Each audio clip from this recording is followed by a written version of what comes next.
Você já ouviu falar das mensagens que atravessam o véu da morte com amor, esperança e consolo?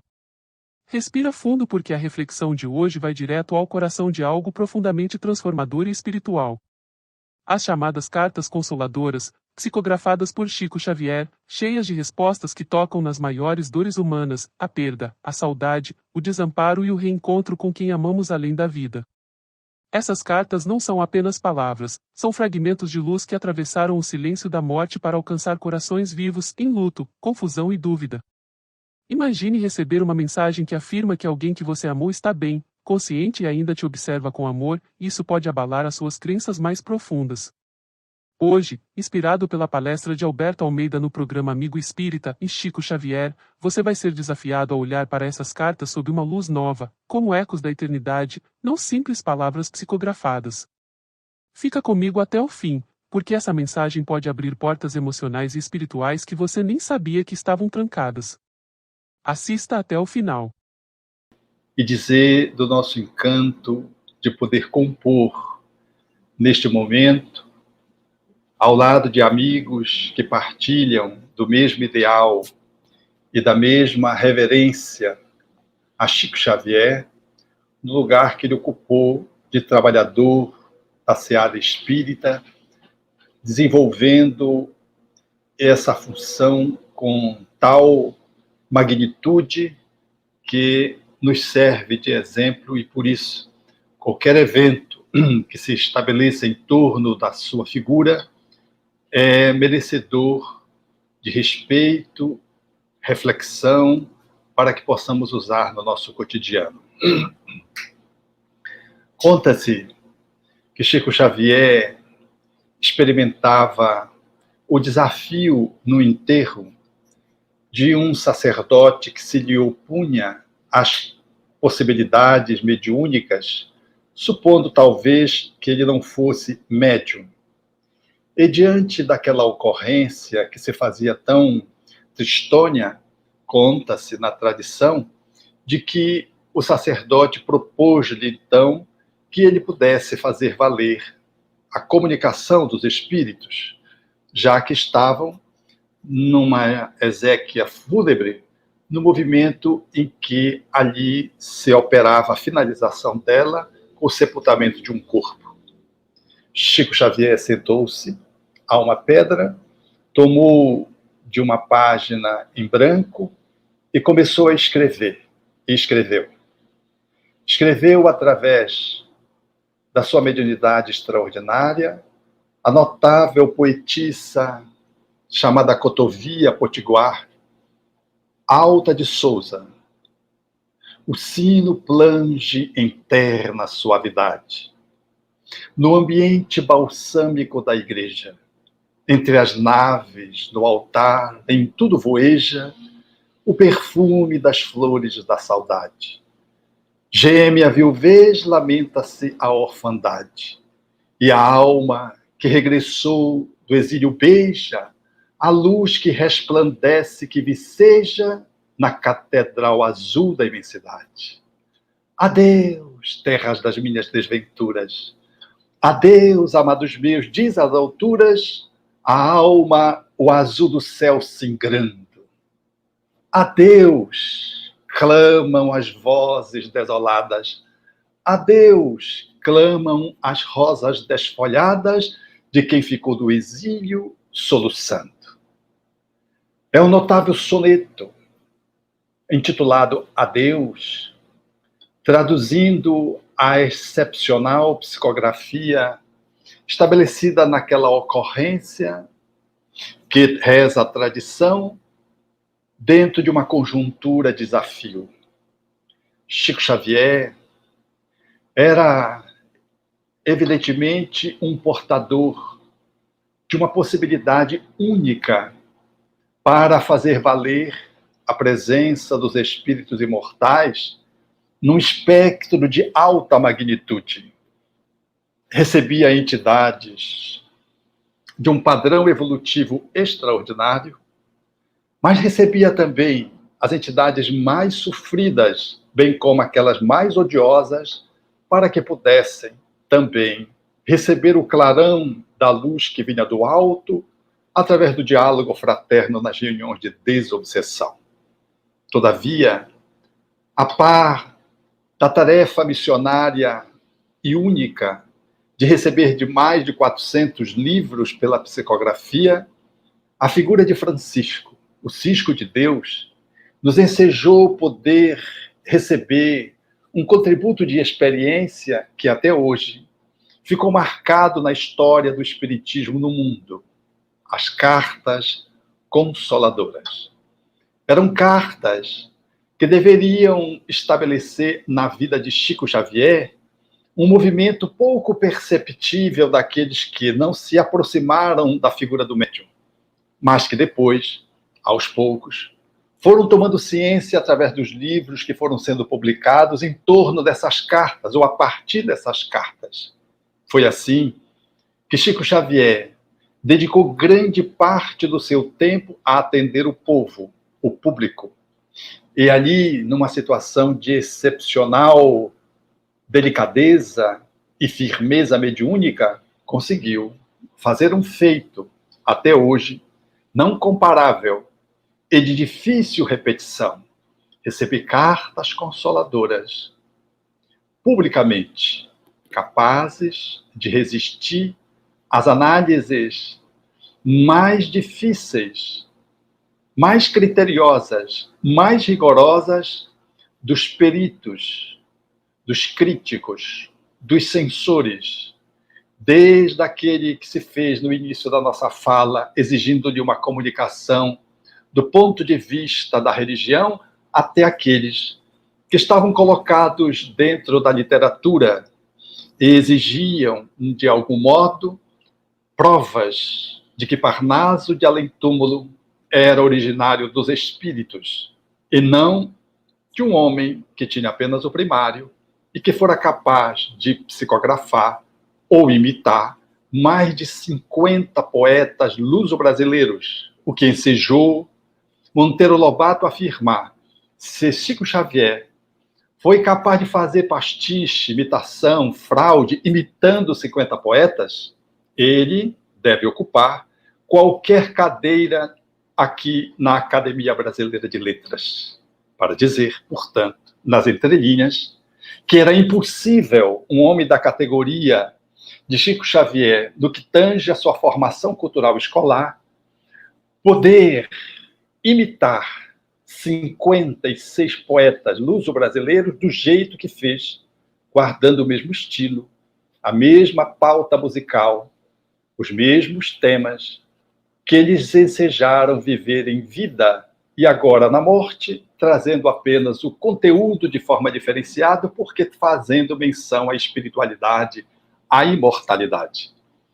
Assim, também, vamos encontrar Chico Xavier estabelecendo essa contribuição do campo da consolação, quando, para além dos livros, para além das suas atividades regulares no campo da atividade espírita privada, nesse atendimento ao público, sobretudo na parte onde ele já tinha ganho maior experiência mediúnica, aonde ele já tinha avançado demasiadamente no campo da mediunidade, ele vai atender ao público de uma forma mais intensa e extensa, recebendo as cartas, que ficaram conhecidas como cartas consoladoras, e que foram preenchendo, portanto, lacunas em corações sofridos e intrigando, agora não mais só os literatos, não mais os homens de religião que se opunham ao espiritismo, mas também o meio jurídico.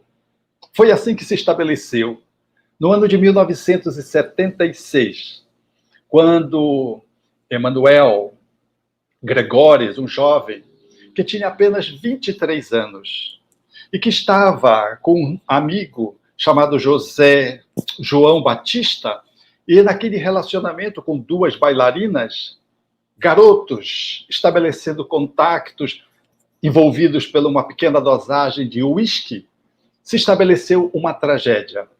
É que o garoto, que foi a vítima, assassinada, ou simplesmente morreu num acidente, era a dúvida, fora buscar um revólver no automóvel. E começou, depois de tirar as balas, a fazer movimentos de brincadeiras.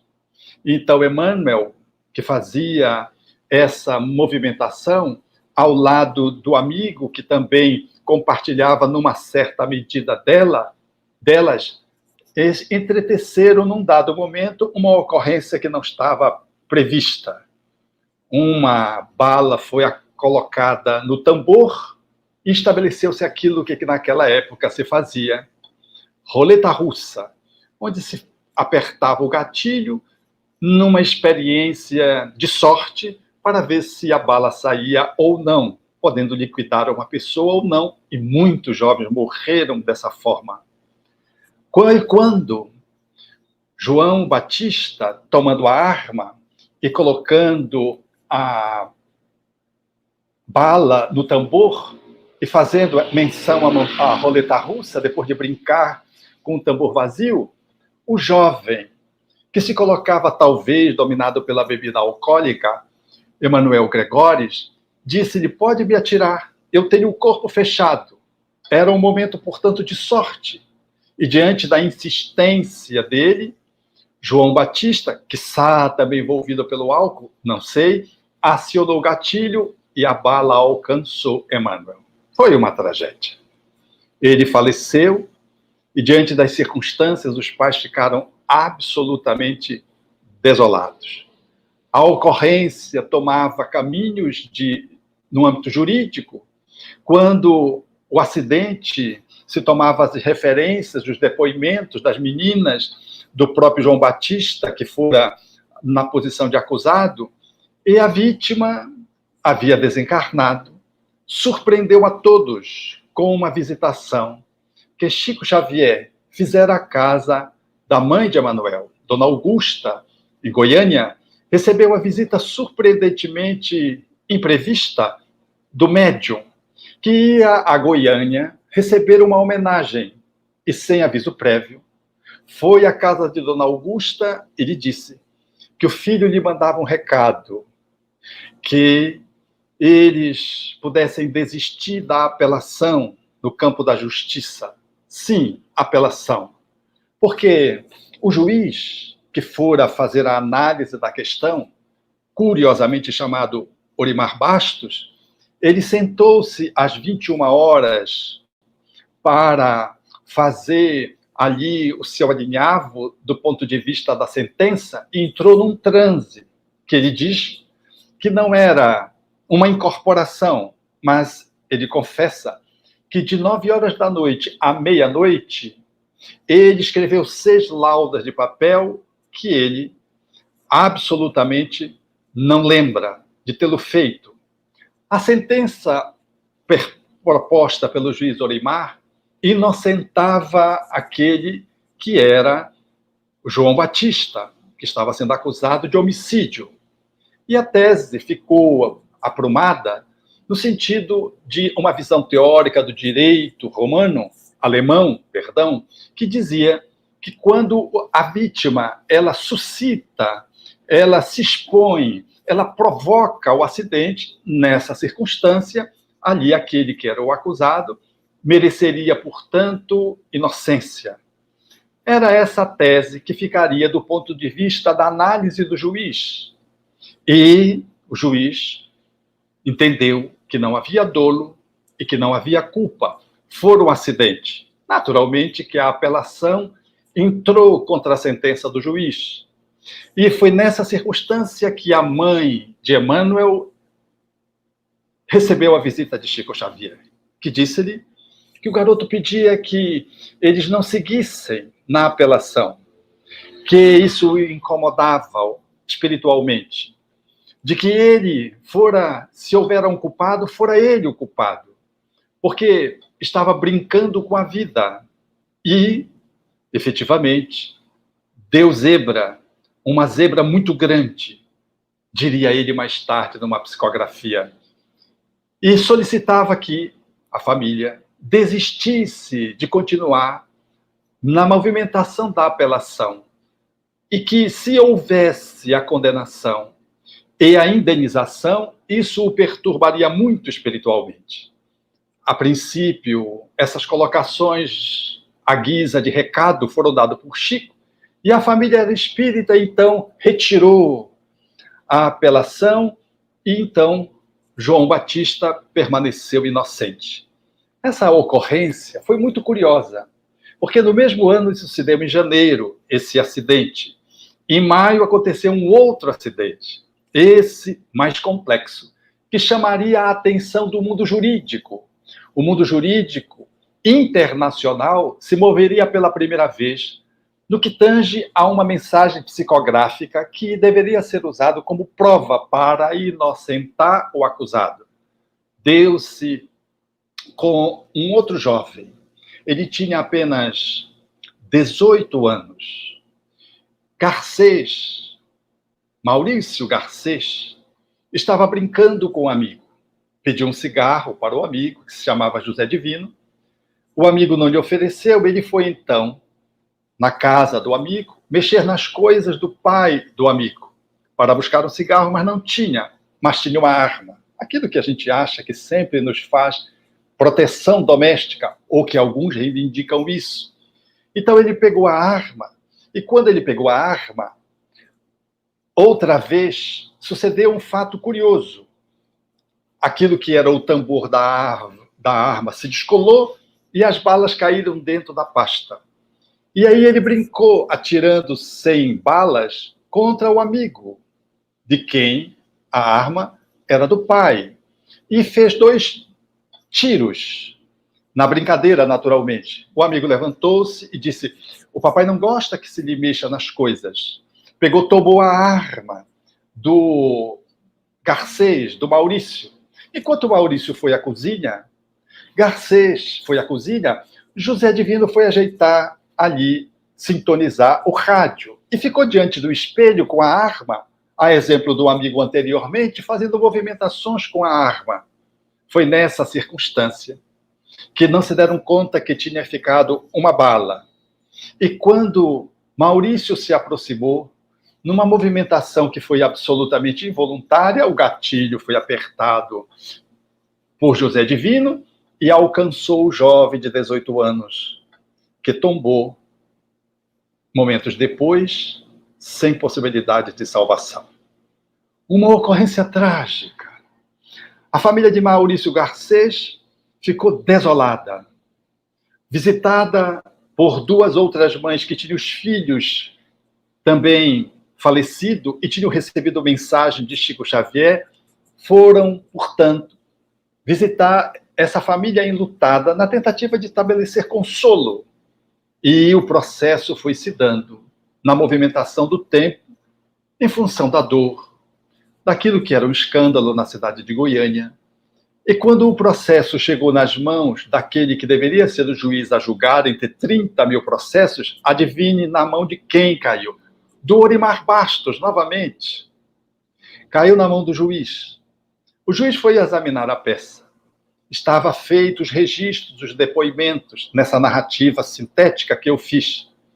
Então, foi nessa ocorrência que a família católica, os pais, portanto, de Garcês, foram a Uberaba, motivados pelo convencimento daquelas pessoas que o visitaram, aquelas mulheres que o visitaram, na consolação, nessa expectativa de consolação, levando as suas histórias com Chico Xavier.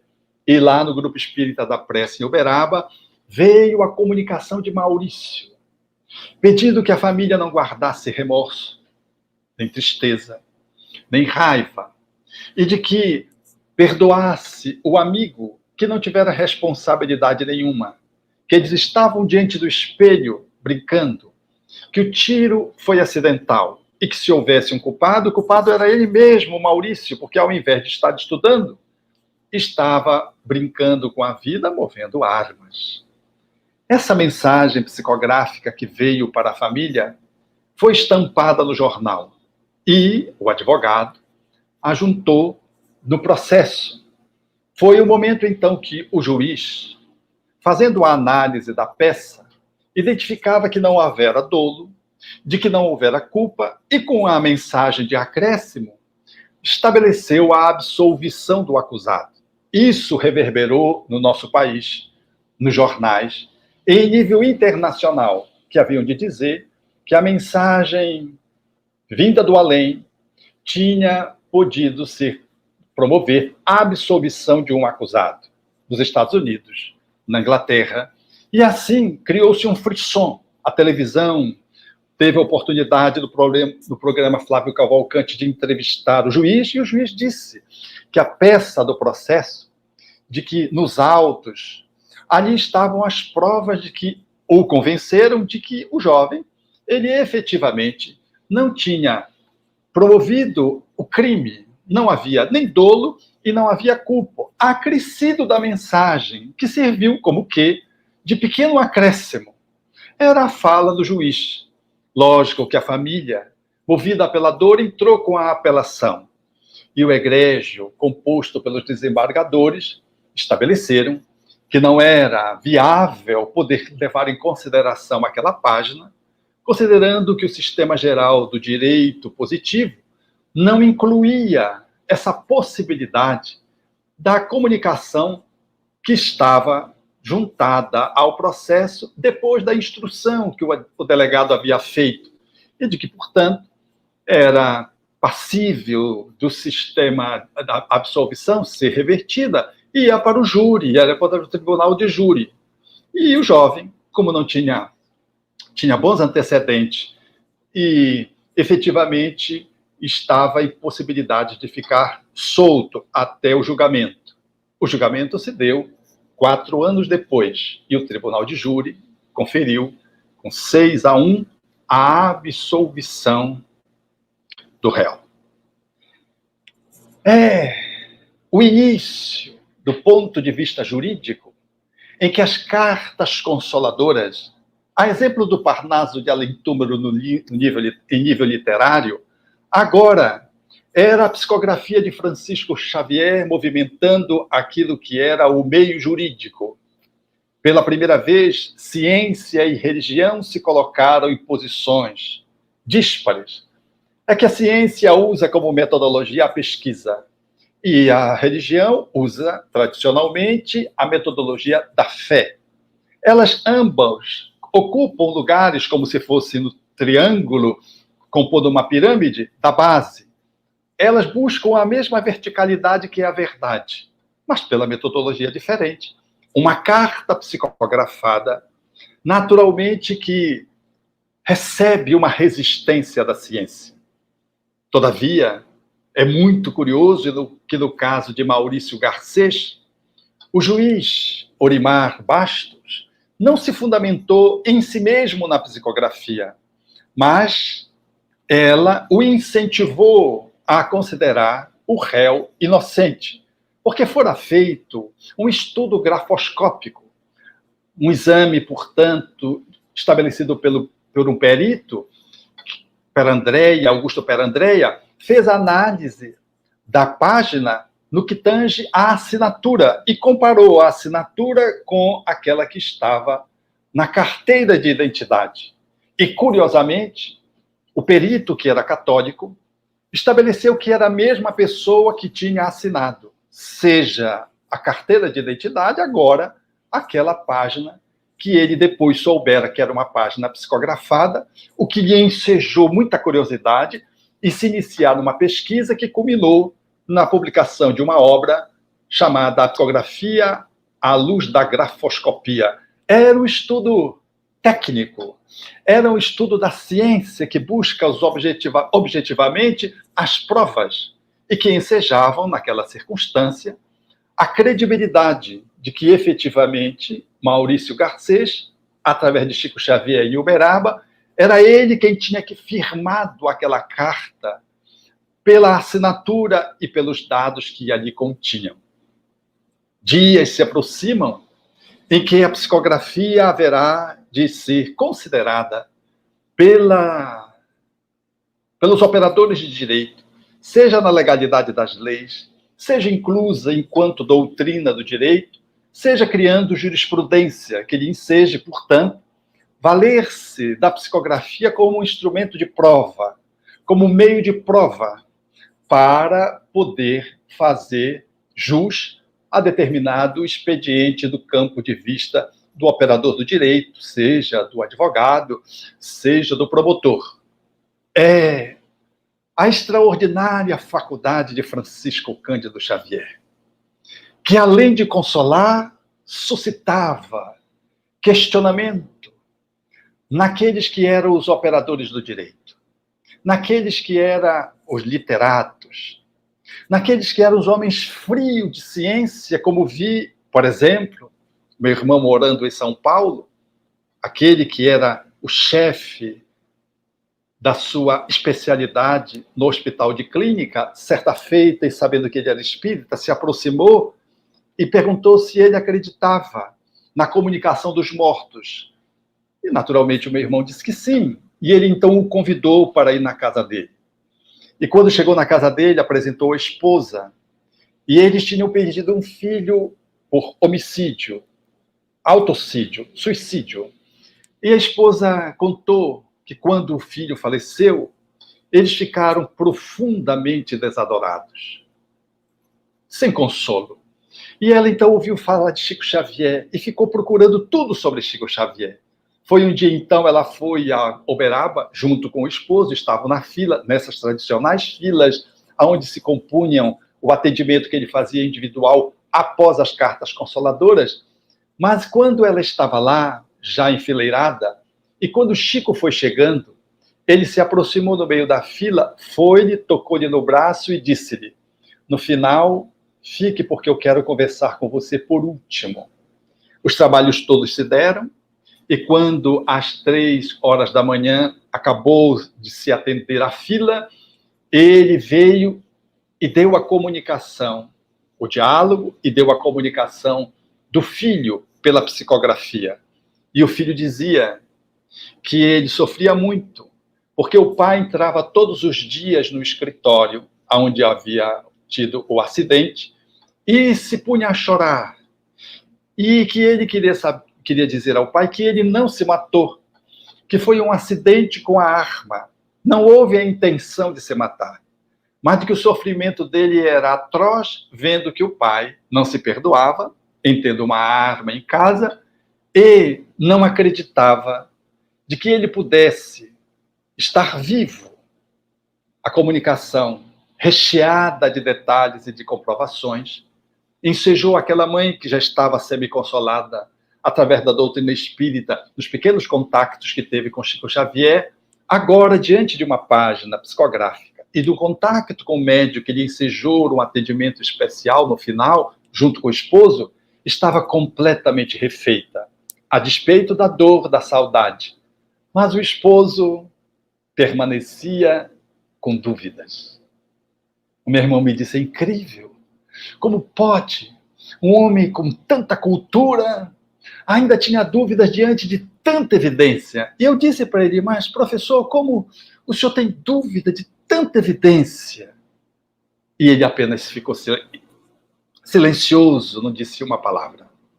As cartas consoladoras, portanto, meus amigos, eu peguei 2, 3 pontos para sinalizar para vocês, para trazer de que, além de consoladora, elas inquietam as almas materialistas.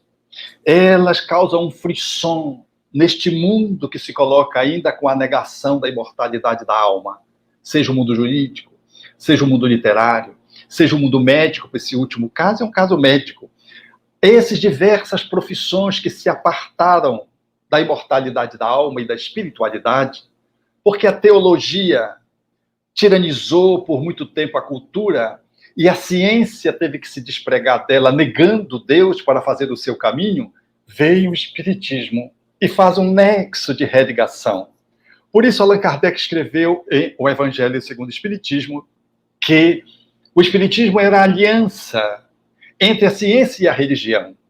Era efetivamente entre esses dois ângulos a que nos referimos que o Espiritismo vem linkar, porque a verdade ela está expressa em a natureza. A ciência busca por um lado, a religião por outro, a filosofia por outro. O Espiritismo faz uma grande síntese E na figura de Francisco Cândido Xavier, ele nos enseja ser mais um exemplo de bom exemplo, que Allan Kardec deixou ensejado na codificação kardeciana, mostrando que ciência e religião não se contradizem. Elas apenas operam em campos distintos, e o Espiritismo vinha para fazer esse hífen luminoso, mostrando que elas não são uma a negativa da outra, dando ensejo a afirmativa que Einstein haveria de fazer, de que uma sem a outra eram capenga e cega.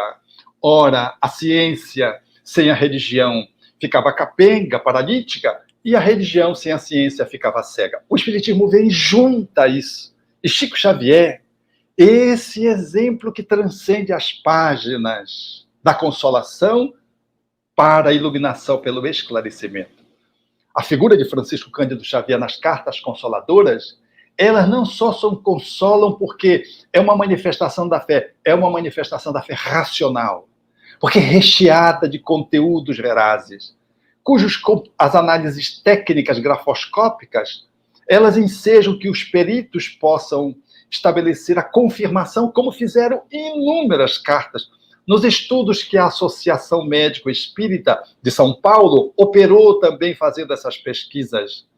Chico Xavier, não eram só as cartas que consolavam, eram as cartas que abriam espaço para que os diversos campos do conhecimento humano pudessem se iluminar através do esclarecimento.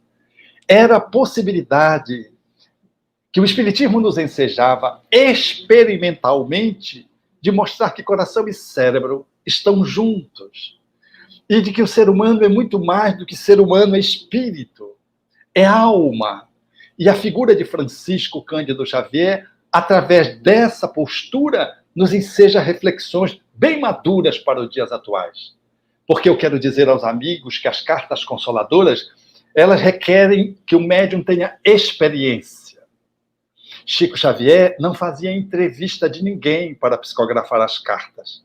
Eu já tive a oportunidade de ver uma paciente minha que eu encaminhei a Uberaba, e ela não logrou chegar no Chico, mas chegou a um outro médium, e quando veio a carta dela veio com o nome trocado de uma parenta minha que, coincidentemente, naquela época, também estava visitando Uberaba. E como Chico Xavier não estava funcionando, atuando porque estava doente, foram para esse outro médium.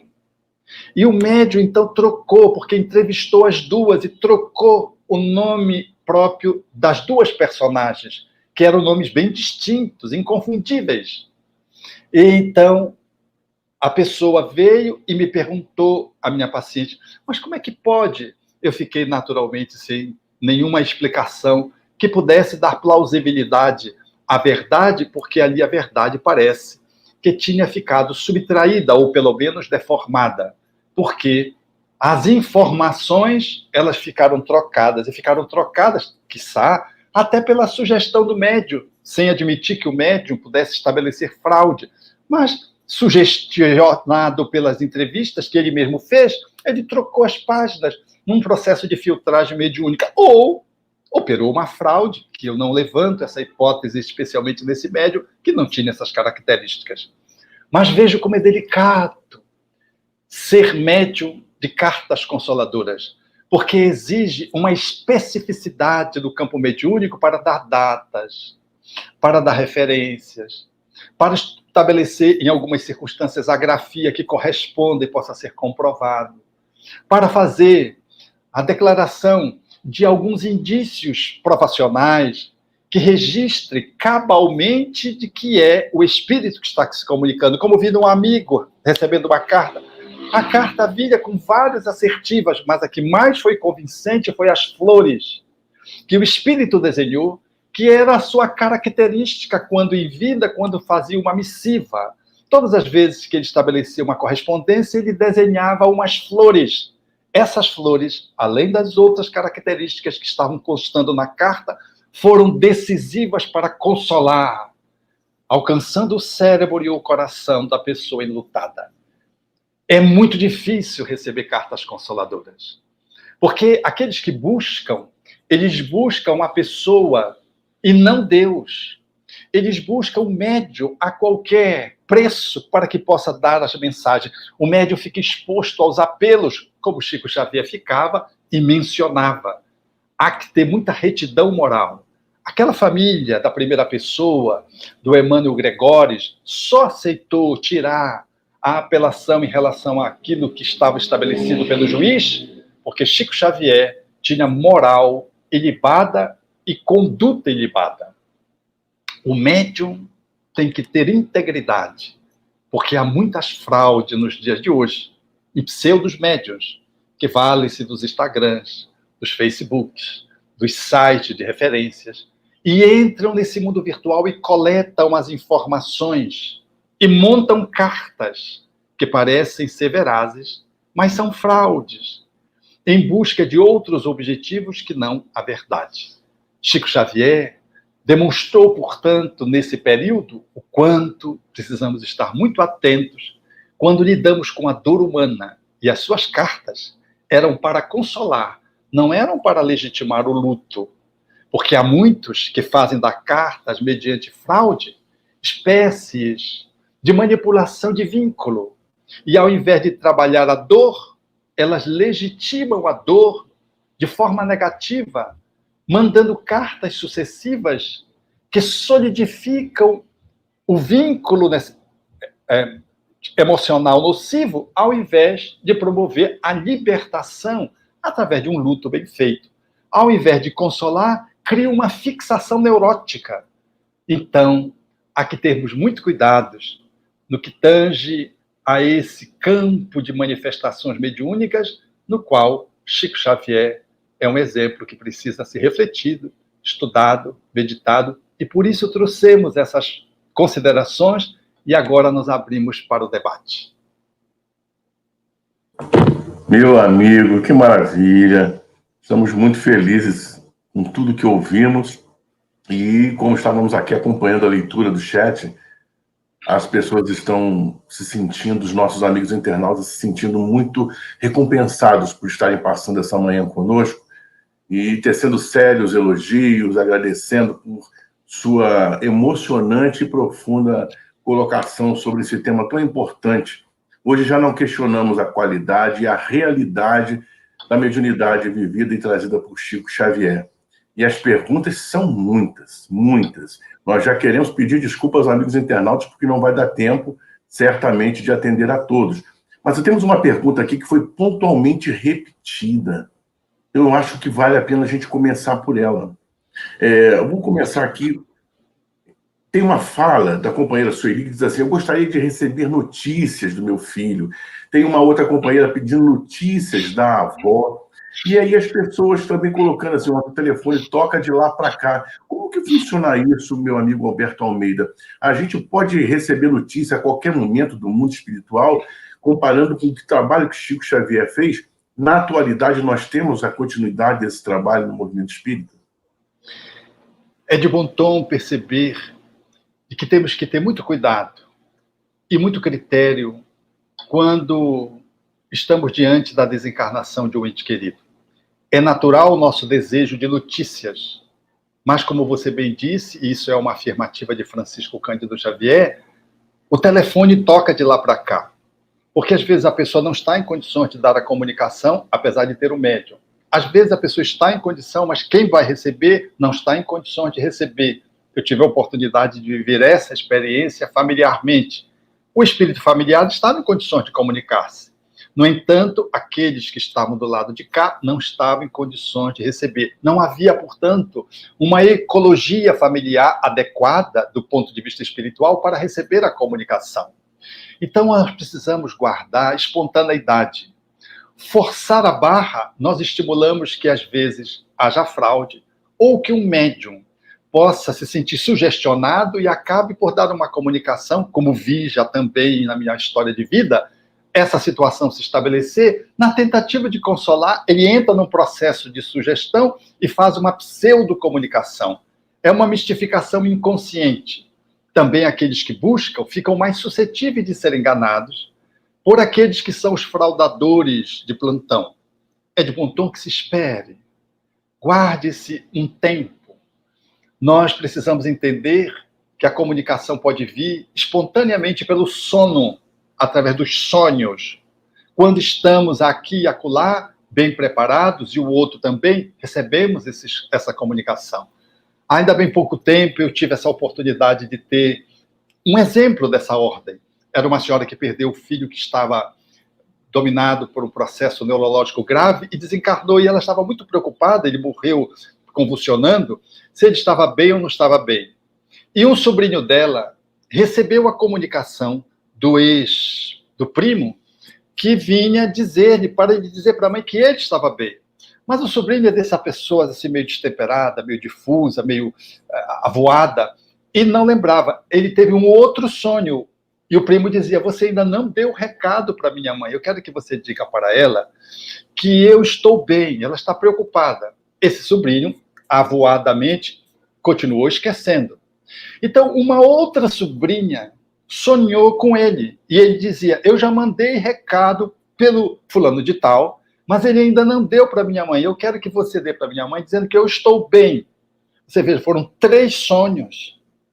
Então, a sobrinha veio, perguntou para esse sobrinho, esse outro primo, se ele tinha sonhado, disse, eu sonhei 2 vezes, mas eu me esqueci de dizer para a titia. E ela foi, então, deu a notícia para aquela mãe. E aquela mãe me contava, chorando, consolada. Então, Deus tem as múltiplas formas de nos consolar quando nós estamos abertos para a consolação, merecedores dela, e buscamos, mas de uma forma paciente e pacífica, não procurando estourar a porta daquilo que deve viger nas nossas relações, que é do cuidado.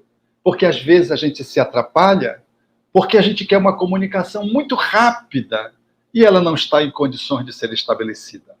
Lembro-me de Chico Xavier outra vez, quando uma mãe o agrediu porque dizia a ela que ele só dava comunicação para as pessoas endinheiradas, e fez menção a ele porque ela não tinha recebido comunicação do filho, e o agrediu.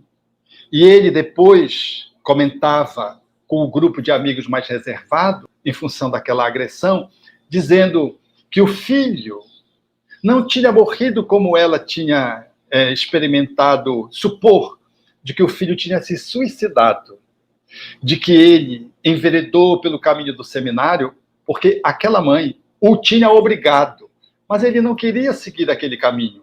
E ele entrou em drama, entrou em depressão, e se matou por isso. Então, ele dizendo, ele não poderia de modo algum se comunicar. Esta mãe não tem condições de saber que ele se suicidou, e se suicidou por conta de um conflito do qual ela tomou parte.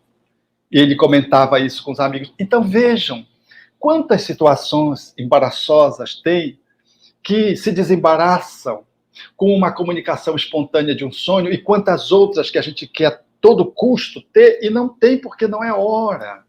O tempo é tempo de Deus. Se esperarmos o tempo de Deus, as coisas acontecem adequadamente. Não forcemos médiuns a ter uma mediunidade específica, a ser sério o médium. E o grupo aonde o médium se comunica, se participa, dando as comunicações, precisa ser um grupo que tenha respeitabilidade.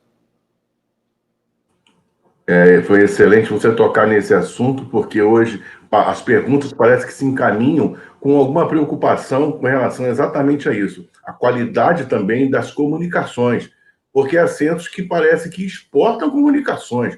Você simplesmente manda a carta e recebe respostas, a maioria delas genéricas, sem qualquer tipo de comprovação, e talvez cuidado com aquele espírito que está sofrendo ali pela perda de um ente querido. É um abuso, né? Viu, Gutenberg? E o que você diz é muito interessante, porque é um abuso lidar com a vulnerabilidade de alguém que perdeu alguém e manipular esse alguém com cartas fraudadoras. Porque se você me der uma pessoa para eu montar uma carta, eu não sou médium, eu monto uma carta e eu sou capaz de montar uma carta muito convincente, porque eu tenho tirocínio, eu tenho conhecimento, e conversando um pouquinho com a pessoa, eu extraio tudo que ela precisa ouvir. Então, é muito fácil enganar alguém.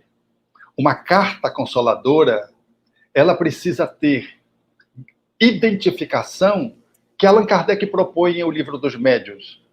Ela precisa, se ela é assinada e diz que é alguém, ela precisa revelar que é esse alguém, sob pena dela não ter nenhuma validade.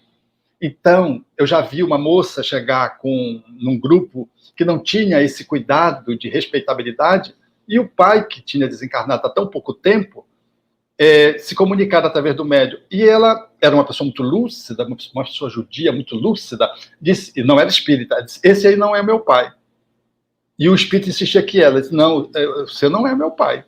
Aí o dirigente, que também tinha pouco conhecimento, insistia que era o pai que ele estava vendo. Disse, o senhor está vendo errado, porque não é o meu pai, eu conheço meu pai. E o irmão dela veio ao meu encontro, trazendo essa dor da irmã, que foi buscar um consolo, encontrou um falso pai. A maioria das pessoas que estão vulneráveis, elas se deixam crer, porque de boa fé se entregam às pessoas, e por estarem vulneráveis, às pessoas incautas, às vezes ambiciosas, às vezes sem escrúpulo e sem ética, que malversam a verdade e usam o nome do espiritismo incorretamente para dilapidar corações já feridos, machucando intensamente e gerando incredulidade acerca do espiritismo. O espiritismo não tem nenhuma responsabilidade por isso, mas essas pessoas se insinuam e se imiscuem no movimento espírita e fazem, na posição de aventureiros, manifestações buscando, às vezes, exibicionismo e outros interesses, fazem comunicações que não têm o atestado da verdade. Por isso, temos que ter muita cautela e muito respeito pela dor dos seres humanos. É verdade, isso é muito importante. Nós temos uma pergunta também bastante interessante do nosso irmão Rodrigo Nakayati. Ele o cumprimenta e pergunta, doutor Alberto, nos esclareça, por favor. É muito comum ouvirmos que todo médium é um pagador de dívidas, que é devedor, etc., num tom sempre pesado. É claro que todos na Terra estamos em débito. Mas fale um pouco sobre isso, por favor. O Espírito Emmanuel diz que a maioria dos médios foram aqueles que fracassaram desastradamente, que cometeram delitos. Então, a mediunidade é uma faculdade neutra. Ela não é má nem boa. Ela é como é a memória, como é a inteligência, que eu posso usar para o bem ou para o mal. Ela, como fala Emmanuel, ela é uma concessão, porque um dia ela será uma janela de um sentido a mais que vai se abrir, a janela do sexto sentido, como Emmanuel coloca em O Livro O Consolador. Por ora, ela é um empréstimo que se faz, aonde a pessoa reencarna e traz organicamente a possibilidade de ser médium, como uma faculdade neutra, como são todas as outras nossas competências do campo da inteligência, da memória, da visão, da audição. A mediunidade é uma delas. O uso que se faz dela é que torna bom ou mal. Todavia, aquele indivíduo que traz comprometimentos graves e traz a mediunidade como um meio de trabalhar esses comprometimentos através do trabalho, não pode imputar a mediunidade que, às vezes, ele subtrai da sua vida, resiste em poder usar esse dom, esse recurso, essa habilidade. Ele não pode imputar à mediunidade os desconcertos que ele possa sentir, porque é verdade que se eu trago comprometimentos e trago a mediunidade como recurso para poder dissolver esses comprometimentos, e não o faço, as minhas dores, os meus comprometimentos, as minhas negatividades, elas vêm. Mas elas não vêm por conta da mediunidade. Elas vêm porque eu simplesmente imobilizei o meu talento, que deveria ser usado para que eu pudesse transformar as minhas dificuldades em aprendizado e iluminação. Então, não é a mediunidade que é culpada de turbulências, dores. Se imputa à mediunidade dores que não tem nada a ver com a mediunidade, tem a ver com o indivíduo que, sendo médium, e que veio para dar sentido à mediunidade positiva, trabalhando os seus comprometimentos, ele não faz, se fecha. E ele, ao se fechar, fica com seus débitos. E os débitos, às vezes, aparecem na sua conjuntura de vida, na sua estrutura física, biológica, como doença, mas não é a mediunidade que fez ele adoecer. É ao contrário, se ele tivesse exercido a mediunidade, ele dissolveria aquela dor e não teria aquelas dores. Ah, então é punição? Não, não é punição. É apenas consequências dos seus desagravos do passado que emergem para o hoje e que não encontraram a solução que o próprio espírito planejou. É como se eu pudesse reencarnar, por exemplo, para trabalhar um passado de aborto, para ser médico obstetra, e chegasse aqui, estudasse medicina, depois eu não quero fazer medicina, eu vou ficar às custas do meu pai, então vou ser empresário. Então eu bloqueei um caminho que estava na minha direção para, através da obstetrícia, poder cuidar de grávidas, poder ajudar crianças a nascerem, poder trabalhar, às vezes, em regimes bem difíceis, às vezes no interior, e eu me nego a fazer isso. Os comprometimentos do aborto do passado podem advir. É por conta da obstetrícia? Não. É por conta de mim mesmo, que não assumi o compromisso que deveria ter assumido, que era de ser um médico obstetra no interior, atendendo as pessoas. E me recusei a fazer isso e fiquei vivendo das condições que tinha umas condições favoráveis, materiais, e não fiz o que precisava fazer. Tudo que advir como consequência de eu não ter exercido a obstetrícia e não ter ajudado a população, as crianças, tudo que advir é responsabilidade minha de ter bloqueado uma missão que eu mesmo, a mim mesmo, planejei e que bloqueei quando encarnado. O mesmo, não posso imputar a obstetrícia, a medicina, o mesmo se dá com a mediunidade. Mediunidade é bênção divina quando exercida religiosamente, na fala de Kardec aos espíritos, dos espíritos a Kardec, em um Evangelho segundo o Espiritismo. O Espiritismo, ele ajusta a mediunidade, coloca metodologicamente de uma forma muito coerente, muito consequente, e coloca Jesus como a base do exercício da mediunidade, como bênção. E aí não tem sofrimento. Ao contrário, é a dissolução de sofrimentos seus e da humanidade, tal como aconteceu com Chico, que missionariamente veio convidado a contribuir na Terra, não por débito, e ainda assim distribuiu bênçãos para todos os lados, e nos deu exemplo de que, mesmo em circunstâncias desfavoráveis, mesmo sem ter débitos escabrosos, foi capaz de poder viver muitas dores, dando-nos exemplo de que aquelas dores eram dores sagradas que ele escolheu vivenciar para nos dar bons exemplos. Mas nós que não somos Chico, somos espíritos meia-boca, nós precisamos estar muito atentos para desenvolver a mediunidade e educá-la à luz do Espiritismo com Jesus, porque mediunidade não é sinônimo de sofrimento, é sinônimo de dissolução de dor. É uma bênção para todos nós médiuns, né? Nós sabemos a importância dessa tarefa, né? Estou achando muito interessante as perguntas relacionadas à tarefa do espírito, do trabalho dentro da casa espírita, né? O nosso irmão Ivan pergunta também qual é o grau de liberdade e permissão que tem a espiritualidade para consolar através dos médiuns. Infinito. É infinito. A mediunidade surge como bênção, mesmo quando na reunião mediúnica os obsessores comparecem, esclarecendo-nos que nós não somos vítimas. Dão-nos de bandeja informações preciosas, mesmo os obsessores, que nos acordam para as nossas responsabilidades. A mediunidade, à luz do Espiritismo, é uma usina que transforma uma cachoeira em luz, trabalho e iluminação. Bênçãos demoradas.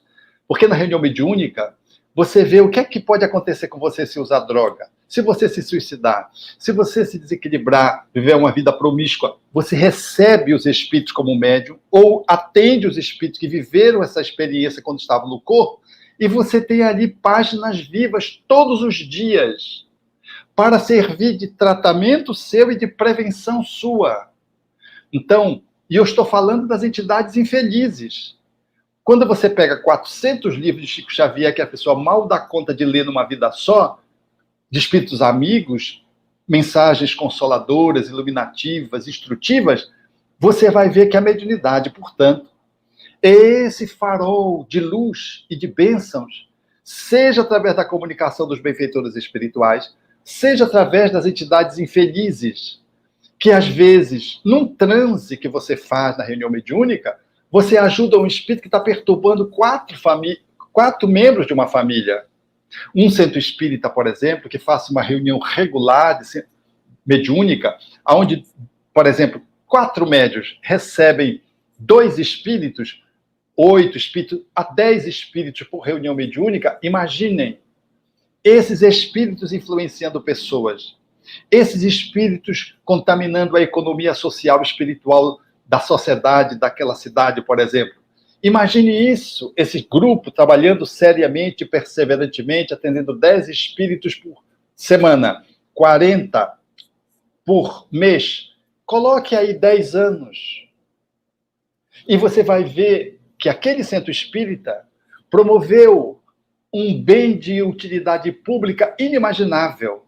Some os centros espíritas e talvez a gente faça mais do que o SUS.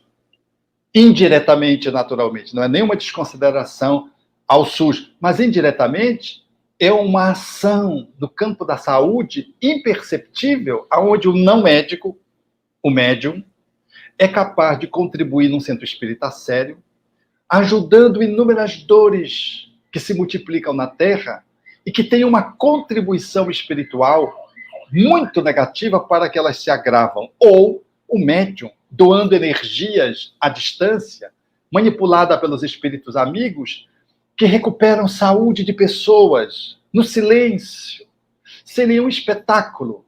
E as pessoas saem da obsessão, saem de processos orgânicos onde tem uma conexão obsessiva e que está sendo agravada e faz uma evolução infeliz. Quantos benefícios uma pessoa pode fazer, um grupo pode fazer, e um grupo de centros espíritas de uma cidade pode fazer numa cidade. E quantos centros espíritas podem fazer pelo país? Através da mediunidade, dos fluidos, da comunicação psicofônica, da psicografia, da doação de energias para o atendimento de pessoas enfermas, e, enfim, esse caudal de bênçãos que a mediunidade se converte, que se transforma num bem-estar público internacional, porque oramos por outros países. Então, ninguém despreze o carisma a que Paulo se referia. Ninguém despreze o seu carisma. E o Espiritismo veio e deu à mediunidade o sentido ético-moral de que ela precisava para ser exercida ilibadamente, como fez Francisco Cândido Xavier. Excelente, meu amigo.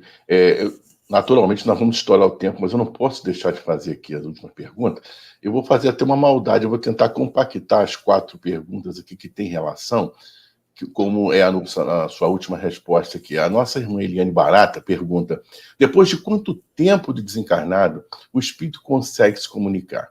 E aí a Adriane da Silva fala: será que acontece das pessoas tentarem comunicação e o espírito já está reencarnado? Isso é possível? E a Josiane Reis fala: o senhor explica como o senhor explica o animismo no exercício da mediunidade? E, por fim, tendo em vista todo esse contexto, é lícito denunciar o médium? Será que você consegue fazer um super compacto dessas 4 questões?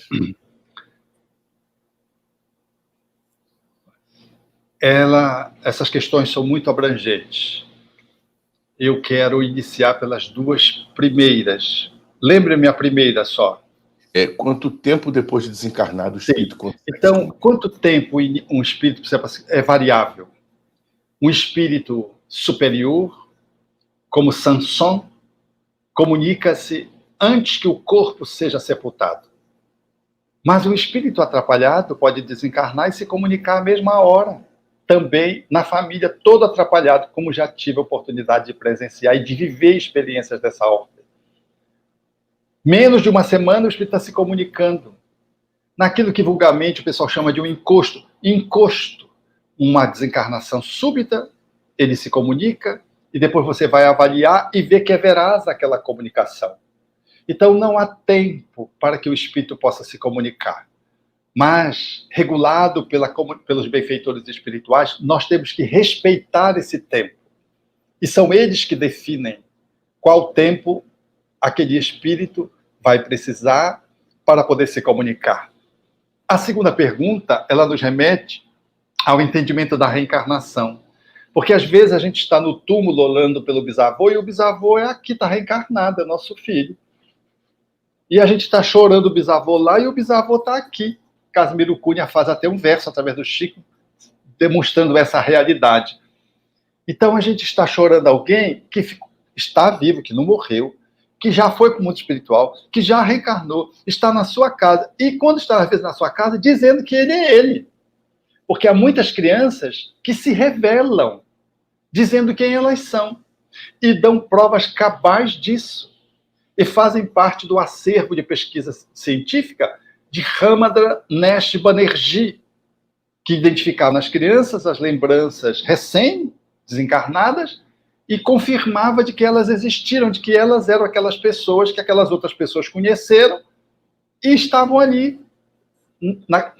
morando, inserido naquela cidade, e ele vai e pesquisa aqueles dados, às vezes no outro continente, e vê que existiu aquela pessoa que recém desencarnou, às vezes com marcas biológicas, trazendo cicatrizes de uma morte recente, configurando de que nós não temos que estar esperando o espírito se comunicar, o espírito já está corporificado ao nosso lado, e que se manifesta ao nosso lado, trazendo contribuições de que a vida é tão fascinante de que nós precisamos olhar a vida como um contínuo e que ela não se cristaliza de modo algum na morte, não se finaliza na morte.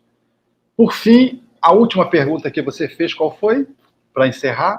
É sobre a questão do animismo e se, diante desse contexto, deve-se denunciar o médium. Então, se o médium causa prejuízos a uma comunidade, cabe a denúncia. Se o mal do médium causa ele mesmo, o diálogo à parte. Mas se ele prejudica o grupo, é necessário, portanto, desvendar o mal que ele faz, porque o grupo pode ser prejudicado por ele. Essa é uma fala de São Luís, em O Evangelho segundo o Espiritismo, quando analisa quando nós devemos desvelar o mal, desmascarar o mal. Então, ele traz como sendo uma questão muito delicada e de que você tem que avaliar os danos. Se um médium está fraudando e eu converso com ele, se está causando, a princípio, mal a ele mesmo, apenas, circunscrito, e eu converso com ele, é uma coisa. E ele aceita ou não aceita, o problema é dele. Agora, se ele está prejudicando um grupo ou a sociedade, então é necessário desmascará-lo para proteger a sociedade, especialmente quando ele está usurpando da mediunidade e lesando corações, perpetrando dores que se tornam maiores, porque perder alguém já é uma dor. Agora, brigar com Deus é uma dor maior. Chico dizia: eu choro com as mães que perderam seus filhos, mas eu choro mais ainda quando essas mães se revoltam contra Deus. Então, é essa desconexão que uma mediunidade mal usada pode perpetrar em corações sofridos, que não podem perder a fé em Deus de modo algum, porque senão elas promovem um dano muito mais grave, as suas vidas ficarão destravelhadas. Então, caríssimos amigos internautas, aos companheiros da Rede Amigo Espírita, ao meu amigo Gutenberg, ao Rafa Papa e ao Zé Aparecido, o meu carinho, a minha atenção de companheiros que ombreamos na mesma estrada, e lembrando a figura de Francisco Cândido Xavier sem nenhuma idolatração, que não cabe no Espiritismo, mas apenas como um exemplo de bom exemplo, como uma figura luminosa que pode nos servir de referência para que os nossos passos sejam mais seguros, não só na área da mediunidade, mas no comportamento espírita cristão, a que temos que ter a luz do Espiritismo, portanto, que palmilhamos, que aceitamos como crença. Nós queremos, em nome de Deus, ser e revelar a nossa gratidão àqueles que somos juntos, fiéis a Kardec, como Chico foi, e fiéis a Jesus, como Kardec foi. Meu nobre amigo, nossa gratidão em nome de toda a equipe da Rede Amigo Espírita, desse nosso primeiro amigo espírita Chico Xavier, dessa forma virtual, desafiadora, diferente. Nossos agradecimentos, suas palavras trouxeram muita consolação. O chat, nós tínhamos aqui mais de 6.000 pessoas conectadas só nesse canal do YouTube por onde estamos transmitindo, mas foram palavras muito carinhosas e fraternas ao trabalho, à sua oratória. E tem um pedido especial aqui, eu vou fazer uns agradecimentos. Se você puder, nesse intervalo dos meus agradecimentos, preparar uma pequena poesia. Tem muita gente pedindo se você pode encerrar com uma poesia, que é uma parte dos seus trabalhos lindos, né, que você realiza. Enquanto isso, eu quero agradecer aqui os nossos parceiros. A realização e a transmissão é da Rede Amigo Espírita de TV e da Rádio Amigo Espírita, que nós estamos inaugurando neste evento. Mas estamos contando também com a transmissão da TV Nova Luz, no Rio de Janeiro, da TV 7, Campina Grande, Paraíba, da Web Rádio Fraternidade, Uberlândia, Minas Gerais, da Web Rádio Amigo Espiritual de São Borja, Rio Grande do Sul, da Rádio Espírita do Paraná, Rádio Portal da Luz de Dourados, Mato Grosso do Sul, TV Ceacal de Florianópolis, Santa Catarina, a Folhinha Espírita pelo Facebook, no nosso Instagram e também com o apoio da Zuc Comunicações. Amigos internautas, graças a Deus que vocês tiraram essa manhã para se dedicar à doutrina espírita e ao estudo sério, nessa reverência fraternal ao nosso amado Chico Xavier. E nós podemos ter a bênção da fala do nosso querido Alberto Almeida com tanta precisão, com tanto amor, com tanta pureza do que fala, o que ele fala com o coração. Então nós vamos encerrar esse nosso encontro com a poesia do nosso amigo Alberto Almeida, mais uma vez, com muita gratidão por sua participação conosco, meu irmão. Eu quero agradecer aos internautas, recomendar o meu Instagram, onde tem algumas referências à temática, Alberto_Almeida_Belém. Alberto, underline, aquele tracinho embaixo. Alberto, aquele tracinho embaixo. Almeida, underline, novamente, tracinho embaixo, Belém. E eu gostaria de encerrar, então, com a poesia Adeus, da nossa notável Cotovia Potiguar, do Rio Grande do Norte, Alta de Souza, que nos brindou numa reencarnação tão curta, desencarnando tão cedo, através de Chico Xavier, várias páginas. E essa página, esse soneto, é de incomparável beleza. Trabalhando de que a morte não existe. E ela o faz com beleza, com encanto, porque traz a imortalidade da alma vibrante, alegre, esfuziante, ao lado da dor que vai se consolando daqueles que ficam na terra. O sino plange em terna suavidade. No ambiente balsâmico da igreja, entre as naves, no altar, em tudo adeja o perfume das flores da saudade. Geme a viuvez, lamenta-se a orfandade. E a alma que regressou do exílio beija a luz que resplandece, que viceja na catedral azul da imensidade. Adeus, terras das minhas desventuras. Adeus, amados meus, diz das alturas a alma o azul do céu singrando. Adeus, clamam as vozes desoladas. Adeus, clamam as rosas desfolhadas que ficaram no exílio soluçando. Obrigado. Respira fundo, porque essa é a parte que pode tocar sua alma de verdade. O que faz uma carta ser consoladora? Não é apenas a tinta no papel, é a intenção, o amor, a vida que elas carregam.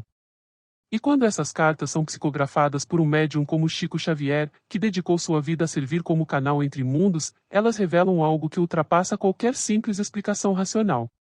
Não se trata apenas de palavras bonitas. Trata-se de mensagens que vieram de quem passou pela dor, pelo medo da separação e ainda assim encontrou forças para dizer: estou bem, continuo te amando, e você não está só. Se essa reflexão atingiu você de alguma forma, compartilhe. Envie esse vídeo para alguém que está sofrendo com a ausência de um ente querido. Deixe nos comentários o que ficou no seu coração. E se inscreva no canal para continuar recebendo reflexões que tocam não só a mente, mas a alma.